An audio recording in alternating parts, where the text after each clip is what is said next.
The sun had barely risen, casting a soft orange glow over the calm waters of the lake. The air was still, and the only sounds were the occasional chirp of a bird and the gentle ripple of the water as it kissed the shore. But something was wrong. Something felt off. I stood at the edge of my cabin's porch, the wood cool under my feet, eyes fixed on the boat docked a few yards from the shore. It wasn't just any boat. It was a sleek, expensive yacht, with gleaming white sides and tinted windows. And it wasn't alone. 2 other boats had joined it, all anchored just beyond my property line. My heart began to race. I had spent years building my quiet life here, away from the chaos of the city. The cabin, nestled in the woods, was a place of peace and escape. The surrounding land, my sanctuary. The lakeside lot, stretching across acres, was my lot bought and paid for, with every piece of paper in place. But now, it felt like something was shifting in the air, something I couldn't quite put my finger on. Then I saw them. A group of well-dressed men and women was gathered at the dock. They were speaking in low tones, pointing toward the shore where my cabin stood. One of them, a tall man with slicked-back hair and sunglasses, waved his hand dramatically, as if orchestrating some grand plan. And I swear, for a split second, I saw a flash of something in his hand, a document. A legal document. I knew in my gut something wasn't right. They didn't belong here. They weren't guests. And then I heard one of them, with a voice as smooth as oil, calling out to me. "Excuse me, sir," he said, his tone oddly pleasant. "We need to talk about your cabin." I froze. The man on the dock smiled, but it wasn't a friendly smile. It was the smile of someone who knew exactly what they wanted and believed they could take it. "You see," he continued, stepping toward the shore, "we've been looking at the property around here, and it seems your little cabin, well, it's not exactly where you think it is." Confusion swept over me. "What do you mean? This is my property. I've had this place for years." The man chuckled, a low, condescending sound. Yes, we understand. But the thing is, we've come to the conclusion that this whole area, well, it's part of a larger plan now. A development plan, actually." He glanced at the other people on the boats.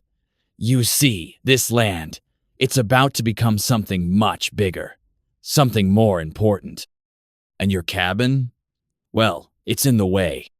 I felt the blood drain from my face. I had heard of developers trying to take over land before, but this was something else. How did they even know about my cabin? He waved a hand dismissively. "Don't worry, we'll make it worth your while. Just move out, take your things, and we'll give you a very generous sum for your troubles." I stood there, stunned. He wasn't asking. He was telling me what I had to do, and he was so calm about it, like he had done this 100 times before. He knew he had the power, and I didn't know what I had. "Excuse me, but this is my home," I said, my voice shaky but determined. "You have no right to come here and tell me to leave. I own this land, and I'm not going anywhere." The man's smile faltered for just a moment, his eyes narrowing slightly. But then, just as quickly, it was back, colder than before. "Let's not make this difficult," he said, his tone hardening. "We're offering you a very good deal. And if you don't accept it—" He paused, allowing the threat to hang in the air like a dark cloud. "Let's just say things could get complicated." My heart pounded in my chest. I knew this wasn't just about money. They weren't offering me a deal, they were trying to force me out. And the more I thought about it, the more I realized these people weren't here to negotiate. They had come with a plan to take everything I had worked for. I looked at the dock, the boats, the people. The land I had once called mine was suddenly being eyed by these strangers like it was just another prize to be claimed. "You have no idea who you're messing with," I said, my voice firmer now, despite the fear gnawing at my stomach. "I know exactly who owns this land, and you don't have a say in it." The man's smile finally disappeared. "We'll see about that," he said, turning his back to me and walking back toward the boat. The others followed, but I didn't miss the look they shared. It was a look of determination, of power, and of something much darker, something that chilled me to the bone. As they pulled away, the world seemed to close in around me. I was left standing on the porch, my mind racing. Who were these people? How had they found me? And what were they planning next? I had to figure this out. I had to protect my home. But in that moment, all I could do was watch as they disappeared over the horizon, the sound of their engines fading away. And that's when it hit me. The boats weren't just there for show. They had plans, big plans. They were after more than just my cabin. But what they didn't know was that I wasn't just some helpless owner. I wasn't about to give up without a fight. I clenched my fists and stepped back into the cabin. The door clicked shut behind me, but inside, my mind was already racing, planning the next steps. The game had just begun. The next morning, the sun rose as if nothing had happened. The air was crisp, and the calm water still reflected the peacefulness of the lake. But inside my cabin, things felt far from peaceful. I couldn't stop thinking about the man and his cold words. Let's just say things could get complicated. I tried to shake it off, thinking maybe they were just bluffing, trying to scare me into leaving. After all, who would dare force someone out of their own property? But the more I thought about it, the more I realized that this wasn't some petty scare tactic. They were serious, too serious. I walked over to the small desk in the corner of the room and sat down. The peacefulness of the morning couldn't erase the storm of thoughts in my mind. I had always believed in the quiet, slow rhythm of lake life, where the hardest decision was whether to go fishing or take a nap by the water. But now, I was caught up in something I couldn't control, something dangerous, something that could take everything away from me. I took a deep breath, trying to calm myself, when suddenly there was a sharp knock on the door. My heart leapt into my throat. I wasn't expecting anyone. My friends lived miles away, and no one ever came up here unless they were invited. Could it be them? Could it be the people from the boats? I cautiously approached the door and peered through the peephole. To my surprise, it wasn't the same man from yesterday. This was a younger woman, dressed in a sharp suit, carrying a small leather briefcase. She looked official, too official for a normal visitor. My hand shook as I opened the door. "Yes?" She smiled, but her smile didn't reach her eyes. It was the kind of smile that said, "I'm here to do business." "Good morning," she said in a soft, almost rehearsed tone. "I'm Abigail. I represent the property development team looking to acquire land in this area." I felt a wave of anger and confusion hit me all over again. "I already told your friend I'm not selling. I own this land and I'm not going anywhere." She nodded, unfazed. "I understand. But we've come to inform you that this process is moving forward, regardless of your position. In fact, we have already begun legal proceedings to reclaim the land. This is merely a formality, but we want you to be aware of it."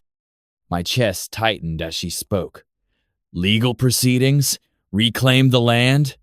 I had paid for this land, and all of a sudden, it felt like the ground beneath my feet was slipping away. "I don't care what legal proceedings you've started," I snapped, my patience wearing thin. "This is my home. You can't just take it." She glanced down at the briefcase she was holding and then back at me. "We don't want any conflict, sir. We only want a smooth transition." She opened the briefcase and pulled out a document. "This is an offer for your land, along with a very generous compensation package. We suggest you review it." I took the paper from her hands, almost reluctantly. The weight of it in my palm felt like a heavy burden. As I looked at the document, the words blurred for a moment. My mind raced. Generous compensation? My land wasn't for sale. She watched me silently as I skimmed the document. I felt my blood pressure rise when I saw the figure. It was more than I could ever imagine, more than what I had paid for the land. It was tempting. My eyes flicked back up to her. This doesn't change anything. I'm not leaving." Abigail's expression didn't change. "I understand that this might be difficult for you, but I assure you, we will not give up. We have every legal right to proceed." I tossed the paper back at her, frustration bubbling over. "I don't care about your rights. This is my property." She paused for a moment, then placed the document back into her briefcase with an almost mechanical motion. "I'm not here to argue, but I'm afraid that if you do not comply, the situation will become more complicated than you think, and trust me, you don't want that." I clenched my fists, fighting the urge to shout at her. But I knew one thing for sure. I wasn't backing down. "Get off my property," I said firmly, stepping back and closing the door with a force that left no room for negotiation. The sound of her heels echoed down the porch, and I stood there, listening as her footsteps faded into the distance. I hadn't wanted to be rude, but there was no way I was going to let them bully me into submission. I turned the lock on the door and leaned against it, my heart racing. What was I supposed to do now? Legal proceedings? They weren't just threatening to take my land, they were actually doing it. I needed answers. I needed help.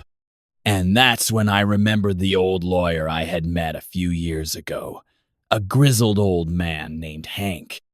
He had handled all my paperwork when I first bought the land, and he had always been quick to tell me, "You've got yourself something special here. Protect it." I grabbed my phone and dialed his number. It rang 3 times before he picked up. "Hello? Hank, it's me, John. I need your help. Something's going on here. These people, they're trying to take my land." There was a long pause on the other end. "I knew this day might come," Hank finally said, his voice low.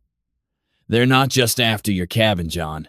They're after the whole lot, and they're not going to stop until they get it." I felt a chill run down my spine. "But why? Why me? I don't understand." "They've got a plan, son," Hank continued. "And your land? It's the last piece they need. I've seen this before big developers, and they won't stop at anything. But you're not out of options yet." "What do?" I asked, desperation creeping into my voice. "You need to fight back, John. You need to get ahead of them before they move in any further. This is just the beginning." The line went silent for a moment, and then Hank added, "Get ready. It's going to get ugly." Just then, I heard the rumble of an engine outside.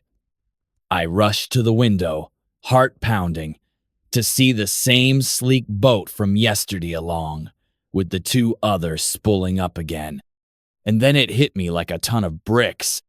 They weren't just coming to talk anymore. They were coming to take what was mine. I didn't have much time. I had to act, and I had to act fast. My heart pounded as I watched the boats approach, their engines cutting through the calm of the lake. The sight sent a chill down my spine. I wasn't ready for this. I hadn't prepared for a showdown not like this. But I couldn't back down. Not now. Not when they were coming to take everything from me. I grabbed my jacket and rushed out the door, my mind racing with what Hank had said.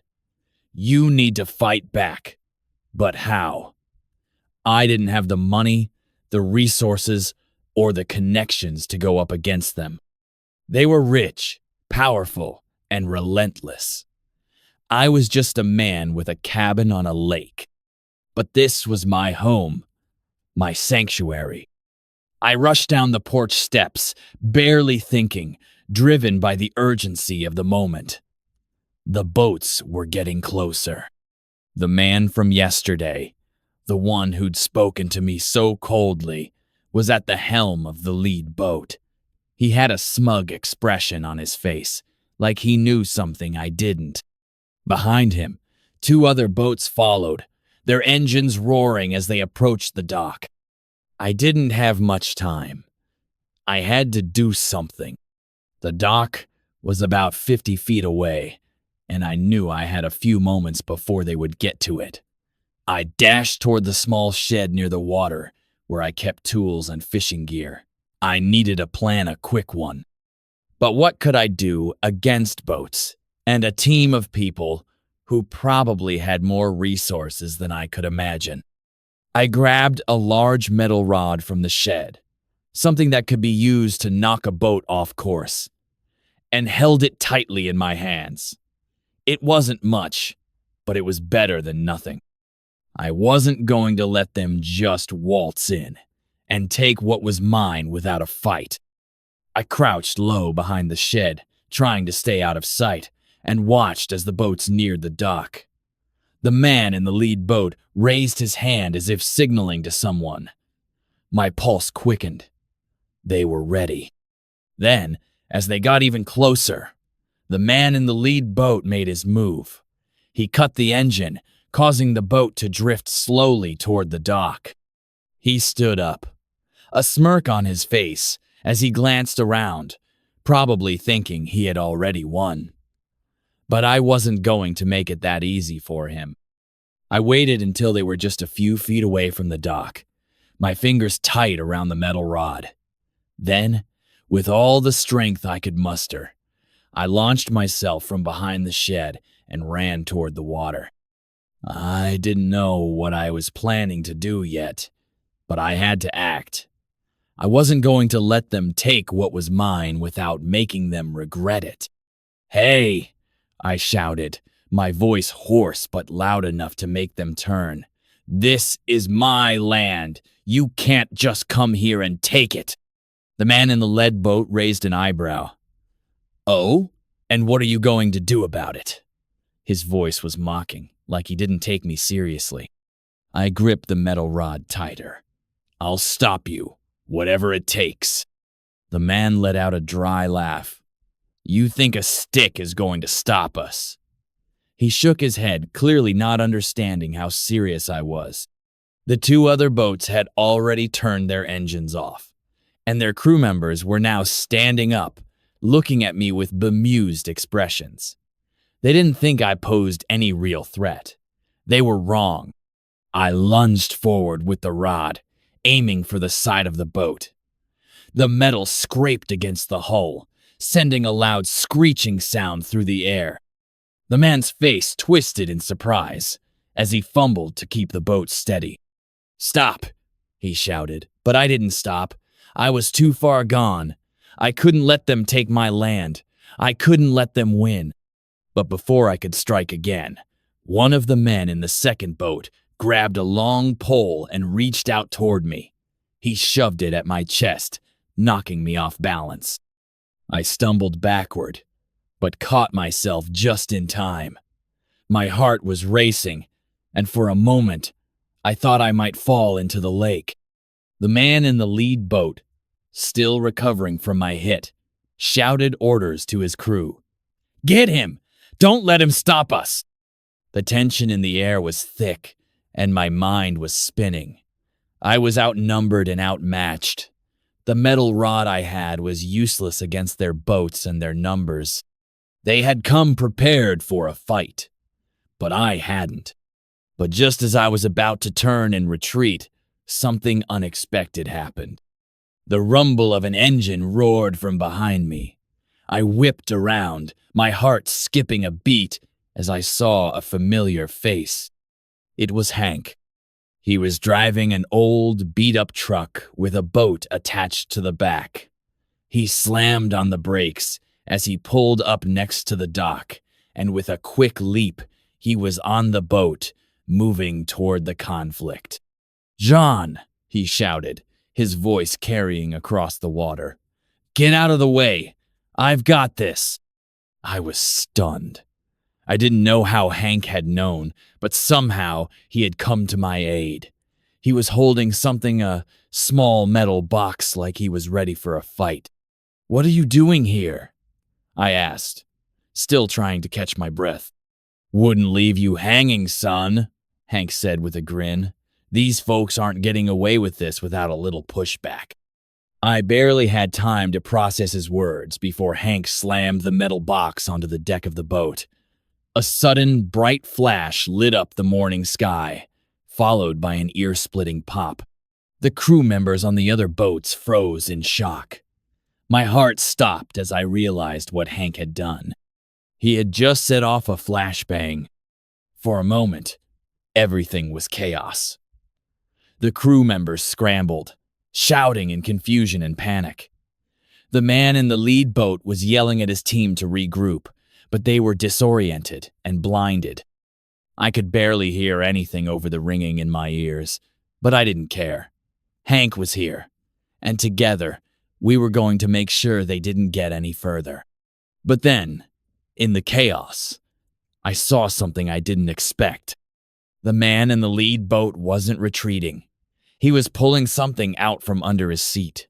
A gun. My stomach sank. The sight of the gun sent a wave of panic through me. The flashes from the explosion still blurred my vision, and my ears were ringing so loudly that everything felt muffled, distant, surreal.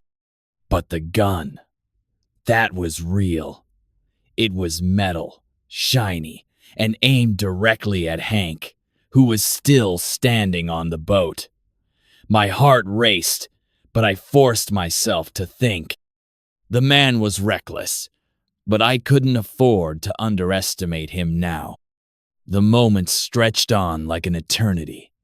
The loud ringing in my ears began to fade, but the tension only intensified. My pulse thundered in my chest, and my breath came out in ragged gasps. "Get down!" I yelled at Hank, pushing myself forward, instinctively grabbing his arm, yanking him back. But it was too late. The man in the lead boat had already taken aim. Time seemed to freeze as the man pulled the trigger. A loud crack echoed across the water, and for a split second, I thought it was the sound of the shot hitting Hank. I couldn't breathe. My eyes were glued to Hank's form, to his silhouette swaying, his face frozen in shock. But he wasn't down. He wasn't hit. A splash of water erupted beside the boat. The bullet had missed. It had grazed past Hank and plunged into the water with a sharp hiss. Hank's eyes widened in realization. The shock was replaced by fierce anger. "You coward!" he spat, now fully enraged. He took a step back, grabbing a metal wrench from the side of the boat. It was the kind of tool used to repair the engines, but right now, it was a weapon. I didn't have time to think. Without a second of hesitation, I sprinted across the deck toward the boat's edge, my legs shaking with adrenaline. I grabbed a nearby rope and tossed one end toward Hank. "Grab it! Hurry!" I shouted, and his hands snatched the rope just as another bullet flew past us, missing by mere inches. I tugged hard, pulling Hank closer to the cabin. We were out in the middle of the lake, but the dock wasn't far, maybe 100 yards. The boat drifted in the current, but I had to move quickly. There was no way we were going to outgun these guys if we stayed where we were. "John, keep moving," Hank shouted, his voice low but steady. He was pulling himself closer to me, using all his strength. The second boat's crew was now back on their feet after the flashbang had disoriented them, but they weren't ready to strike just yet. They were trying to regroup. I could see the tension in their faces. They weren't used to being attacked, to being caught off guard like this. I wasn't going to give them the chance to recover. Another gunshot rang out, this one far too close for comfort. I ducked, instinctively pulling Hank down behind the cabin's low rail. My heart was racing, every nerve in my body screaming at me to run, to hide, to get away. But I didn't have the luxury of escape. They weren't going to back down. "I should have known they'd have a gun," Hank muttered under his breath, sweat dripping down his face. "They always have one." I looked at him. "We need to get out of here, fast. They're not going to stop." "Don't worry about me," Hank said, his voice a mix of grim determination and caution. "Just get us back to the dock. If we can make it there, we'll have a chance." But even as he said the words, I knew it wasn't going to be that easy. The boats had stopped drifting. They were circling, ready to trap us. The crew on the second boat had started up their engines again. Their plan to cut us off. A sinking feeling hit me hard. It was too quiet now, too still. And then, out of the corner of my eye, I saw something that made my blood run cold. A third boat. I hadn't noticed it before. This one was larger, sleeker, and clearly better equipped than the other two. The man from the lead boat who had been holding the gun was now on it, standing tall. He had a calm, confident look about him, like he was certain he'd already won. I turned back to Hank, panic rising in my chest. "There's a third boat. They've got us surrounded." His eyes hardened. "They're trying to corner us, John. Don't give them the satisfaction." The man on the third boat raised his hand, signaling the others to hold. A tense moment passed as he surveyed us from across the water. I could almost feel the weight of his eyes, the calculated assessment of what he was going to do next. "What now?" I whispered, but Hank didn't answer. He just stared at the man in the third boat. The silence dragged on. Then, without warning, the man in the third boat raised a walkie-talkie to his mouth. His voice crackled through the static, the words chilling me to the bone. "We're ready. Move in." I barely had time to process it before the second boat roared forward. The engines revved loudly, cutting through the stillness of the lake, but the sudden movement took me by surprise. Before I could react, the boat was nearly on top of us, coming at us at breakneck speed. My instincts kicked in. I grabbed Hank and shoved him out of the way, pushing him toward the edge of the cabin as the boat swerved dangerously close to our dock. But something was wrong. The water splashed up high, and for a moment, I thought the boat was going to crash straight into us. My heart skipped a beat as I realized the second boat wasn't aiming to dodge it, was aiming to hit us. I ducked low, covering my head, and felt the shockwave of the impact. The sound was deafening as the boat's hull scraped against the dock, sending wood splintering into the air. Then, just as quickly as it had hit, the boat backed off. The engines roared to life again, and the man in the lead boat shouted orders to retreat. But it wasn't over. Not by a long shot. The man in the third boat, the one who seemed to be in charge, was now looking directly at me. His face was cold, emotionless. And as our eyes met, I knew this was no longer about a cabin.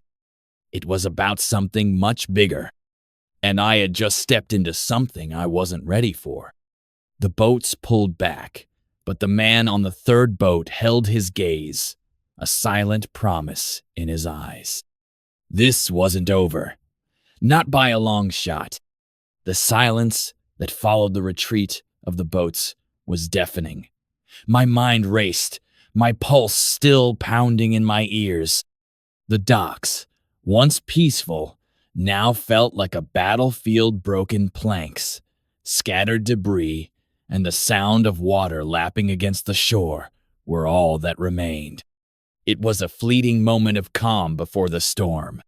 Hank and I remained crouched low behind the cover of the cabin. Every nerve in my body was alert, waiting for the next move. The larger boat, the one commanded by the man who had stared at me with such cold detachment, was still circling out there. It was the one that had been holding back, biding its time. I could feel its presence, looming in the distance, like an ominous shadow. "They won't stop, will they?" Hank's voice broke through my thoughts. He was tense, but there was a strange calm in his eyes. "No," I replied softly, trying to steady my breathing. "They're not going to stop until they get what they want." "What do they want, John?" Hank asked, his voice laced with frustration. "We've got nothing left to give them." I didn't have an answer for that. All I knew was that they weren't here for the cabin anymore. They were here for something bigger, something more valuable. But what? My thoughts were interrupted by the sound of approaching engines. The larger boat. It was moving in slowly, deliberately, with a kind of precision that told me they were preparing for something. I felt the tension rise again, the air around me thick with the threat of violence. "Get ready," I whispered to Hank, grabbing the wrench he had taken earlier. It wasn't much, but it was all we had, and it would have to be enough. The sound of the engines stopped. The third boat had anchored just off the shore, barely visible now, but I could see the figure standing at the helm. He was tall, broad-shouldered, and his gaze was fixed on our cabin. The man who had been in charge, the one who had spoken over the walkie-talkie. He was about to make his move. "Come out, John!" he called across the water, his voice carrying clearly through the still air. "We can do this the easy way, or the hard way." I could hear the threat in his words. His tone was calm, almost casual, but there was an undeniable edge to it. The kind of edge that meant he wasn't playing around, and neither were we. I didn't answer, but I could feel Hank's anger boiling over. He stood up from behind the cabin, shaking his head. "This isn't happening. Not like this." "Hank, wait," I hissed, grabbing his arm, pulling him back down. "This is what they want. They're trying to provoke us into making a mistake." But Hank wasn't listening. His eyes were filled with fire, the same fire that had driven him to take risks in the past. He wasn't about to back down now, not when we were this close to ending this nightmare. "They can't have it all," Hank muttered under his breath. "Not without a fight." The man on the third boat raised his hand, signaling his men. I watched as they moved with calculated precision, taking positions on the deck, preparing for something.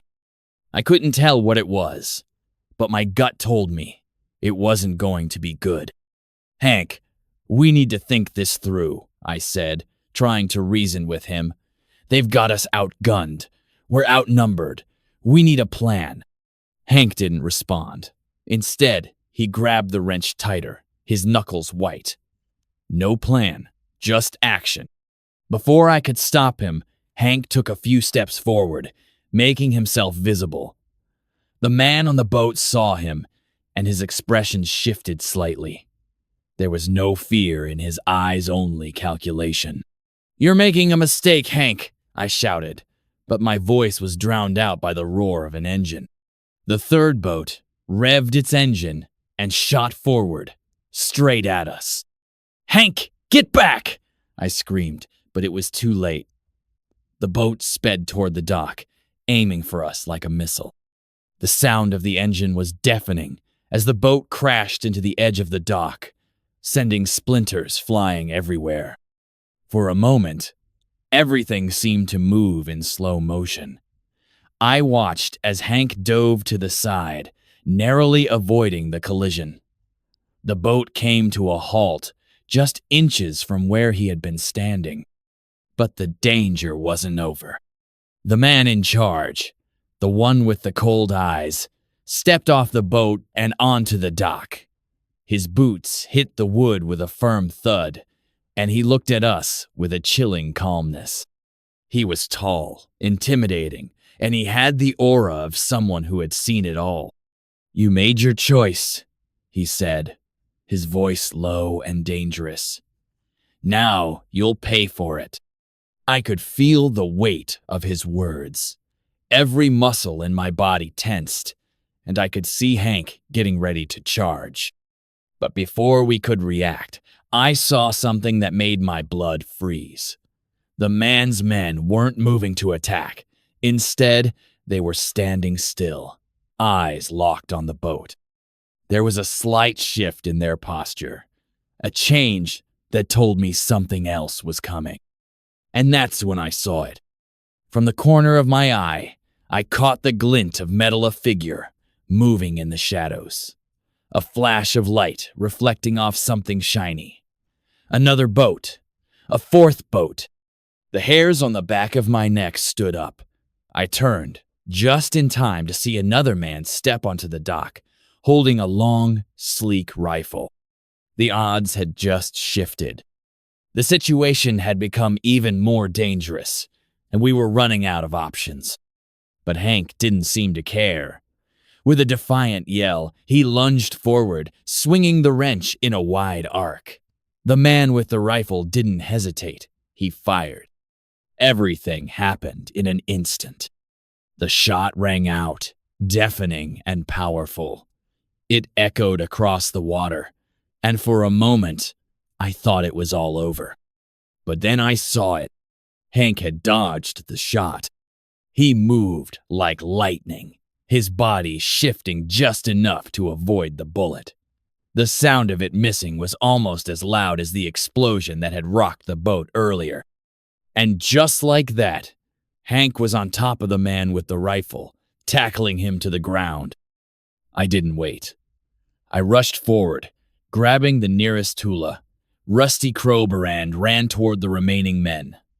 There was no more time to think. This was it. This was the final fight. It was do or die. The battle raged on, a blur of violence and desperation. But one thing became clear. We weren't giving up, and neither were they. This would end here, on these docks, and only one side was going to walk away.